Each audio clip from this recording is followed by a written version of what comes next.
امام غزالی فرماتے ہیں 7 اعضاء کو گناہ سے بچا. یہ these are the sins of body physical sin. اس کے بعد امام غزالی فرماتے ہیں کہ ہناک معاصی القلوب، اب دلوں کے بھی گناہ ہیں. کیا؟ دلوں کے گناہ ہیں. اور دلوں کے گناہ ویسے تو بے شمار ہیں. there are numerous major sins of heart. Inner sins are 4. Outer sins performed by the body, these are 7, performed by 7 organs of body. And inner, internal sins which are not visible, which are not perceptible. The other man can't see those sins, but these are more dangerous because these are being committed by your heart. زیادہ خطرناک ہیں. نظر تو نہیں آ رہے مگر دل چونکہ ان کا مرتکب ہو رہا ہے، ان سے بڑی تباہی ہوتی ہے. اور یہ گناہ انسان سے جسم کا گناہ کروا. وہ 4 ہیں. نمبر 1 حسد، جیلسی، یہ معصیت القلب ہے. نمبر 2 ریا، وینٹی، دکھلاوا، دوسرے کے دکھلاوے کے لیے کچھ کرنا. نمبر 3 العجب، پرائیڈ، غرور، تکبر، خود پسندی اور بڑا پن، اپنا تصور کرنا. دس از the 3rd sin of your heart. اور 4تھا حب الدنیا، دنیا کی محبت اور اس دنیا کا حرص و لالچ. Love of the world and material gain and greediness. 4 گناہ ہیں بڑے دل کے. امام غزالی فرماتے ہیں اما الحسد، جو حسد ہے، فرمایا بندے یہ جب تو حسد کرتا ہے you become jealous of other people. Don't you think that you have become jealous against Allah's treasures and Allah's blessings? جب آپ کسی کے خلاف حسد کرتے ہیں دل میں تو حسد کس پر کر رہے ہیں؟ اللہ نے کسی پر نعمت کی اور آپ اللہ کی اس نعمت پر حاسد ہو گئے. ہائے سوچ، بندے کے خلاف کچھ نہیں کر رہے. اللہ نے نعمت کی، کسی کو عزت دی. اللہ نے نعمت کی، کسی کو علم دیا. اللہ نے نعمت دی، کسی کو مال دیا. اللہ نے اس پر نعمت کی، کسی کو دولت دی. وہ الگ بات کہ وہ نعمت بھی تھی اور آزمائش بھی. نعمت بھی تھی اور آزمائش بھی تھی. معلوم نہیں اس آزمائش میں پورا اترا. He became successful or unsuccessful because every blessing at the same time is a test. Allah knows better whether he will fail in this test or he will pass the test. Magar it was a blessing of Almighty Allah and you have become jealous about Allah's blessing. اللہ کی نعمت پہ حسد کر رہا ہے تو اس کا مطلب ہے کہ تو اللہ پر غصہ ہو رہا ہے. اور آقا علیہ السلام نے فرمایا الحسد یاکل الحسنات کما تاکل النار الحطب. ابو داؤد ابن ماجہ میں انس بن مالک روایت کر آقا نے فرمایا کہ حسد نیکیوں کو اس طرح کھا جاتا ہے جس طرح لکڑی کو آگ کھا جاتی. jealousy eats all your pious acts like the fire eats wood. ایک طرف لاکھ نیکیاں ہوں، عمل صالح ہوں، اعمال خیر ہوں ایک طرف، اور دوسری طرف حسد ہو تو فرمایا ادھر انسان نیک عمل کرتا چلا جاتا ہے، ادھر حسد اس کے تمام نیک اعمال کو آگ کی طرح کھاتا چلا جاتا ہے. اور قیامت کا دن جب اٹھے گا تو اس کے نامہ اعمال میں کوئی نیکی نہیں ہوگی. وہ کہے گا باری تعالیٰ where are my pious acts? On the day of judgment he won't find any act of piety in his account. He will ask where have my acts gone? میں نے تو بڑے I did lot many acts of piety. کدھر گئے؟ Where have they gone? Almighty Allah will say the fire of your jealousy have eaten up everything. حسد کی آگ نے ہر چیز کھا دی ہے، چھوڑا ہی کچھ نہیں. اب کیا پوچھ. یہ بہت سے جھگڑے جو آپس میں ہوتے ہیں اس کے پیچھے جائیں تو حسد ہوتا ہے، پیچھے جائیں تو حسد ہوتا ہے. بندے کو دوسرے کی برداشت نہیں. اللہ نے کسی پہ کرم کر دیا، دولت دے دی تو آدمی کو یہ ساری جو دل کے گناہ ہیں یاد رکھنے یہ شعور کی سطح پہ نہیں آتے. The man cannot visualize them. He is not able to realize all these sins of heart. اگر وہ ریئلائز اور ویژوائز کر جاتا then he would have left all these sins. He would have detached himself from these sins of heart. اس لیے تو ان کو دل کا گناہ کہا ہے کہ at conscious level the man cannot visualize. He cannot realize. اسے نہیں پتا چلتا کہ میں حسد کر رہا ہوں. حاسد کو نہیں پتا چلتا، وہ سمجھتا ہے کہ میں تو بالکل صحیح کہہ رہا ہوں. دوسرا ریا ہے. فرمایا فہو الشرک الخفی، ریاکاری، vanity.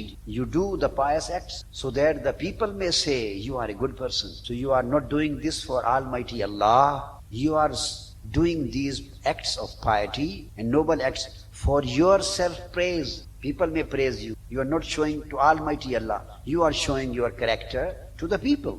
لوگوں کو عمل دکھا رہے ہیں. تو فرمایا یہ جو طلبک یہ شرک ہے، خفی شرک ہے. اس کا گناہ چھوٹے شرک کی طرح ہوگا. اور فرمایا یہ دل کی خواہش ہے.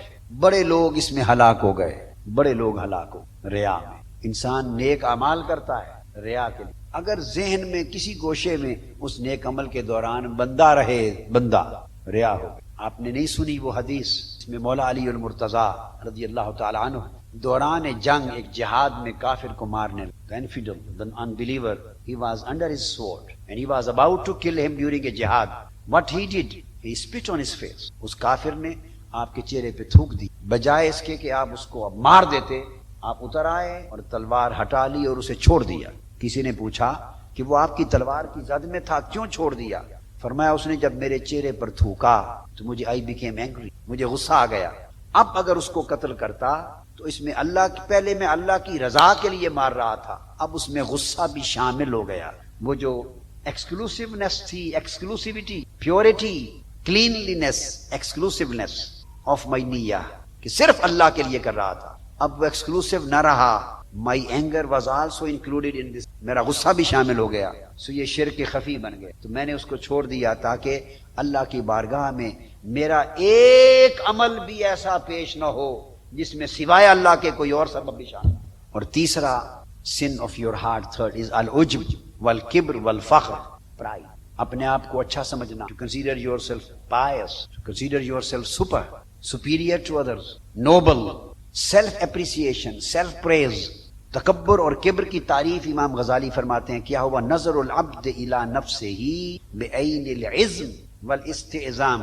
کبر اور پرائیڈ یہ ہے کہ انسان اپنے آپ کو عزت کی نگاہ سے، اپنے آپ کو بولیے عزت کی نگاہ سے دیکھے۔ the man sees himself with eye of respect، this is the pride and تکبر، اپنے آپ کو عزت کی نگاہ سے دیکھے۔ علاج فرماتے ہیں کہ بندہ خود اور دوسرے کو ذلت کی نگاہ سے دیکھے، اپنے آپ کو بہتر سمجھے، دوسرے کو کم تر سمجھے، یہ کبر ہے۔ اور اگر اپنے آپ کو ذلت کی نگاہ سے دیکھے تو یہ عاجزی، تواضع ہے، یہ علاج ہے۔ اس کو سیلف ہیومیلیشن کہتے ہیں۔ دس is the treatment of Kubar and pride, self humiliation. امام غزالی نے فرمایا کہ یہ گناہ اور چوتھا گناہ دل کا سب سے بڑا ہرس اور حب الدنیا، love of world and material gains. فرمایا کہ یہ جو حب دنیا ہے یہ جڑ ہے، this is the root all of these three sins of heart۔ یہ جو پہلے دل کے گناہ بیان کیے three sins of heart، فرماتے ہیں the main cause and root of all of these three sins is love of the material gain۔ یہ جو ہرس اور greediness ہے یہ جڑ ہے root of all sins۔ اس لیے اگر انسان اس کو کاٹ دے تو شاید بقیہ گناہوں سے، you cut this root of the original root of the sin، the cause of all internal sins، there is love of world and material gains۔ اگر root of this sin is cut then you may abstain from yourself from other sins too۔ علیہ السلام نے فرمایا حب الدنیا رأس کل خطیئۃ۔ امام بہقی نے روایت کیا عن الحسن کہ دنیا کی محبت ہر گناہ اور غلطی کی جڑ ہے، دنیا کی محبت ہر خرابی کی جڑ ہے۔ اگر آپ چاہتے ہیں کہ خرابی سے بچ جائیں تو فرمایا امام غزالی نے، حضور علیہ السلام کی حدیث ہے کہ پھر دنیا کی محبت سے بچ جاؤ، ہرس، گریڈینس سے بچ جاؤ۔ If you abstain from the greediness and clean your heart from love of the world and material and ethereal and earthly gains and worldly gains, then Almighty Allah may protect you from many other sins which are being committed by your heart or by various organs of your body۔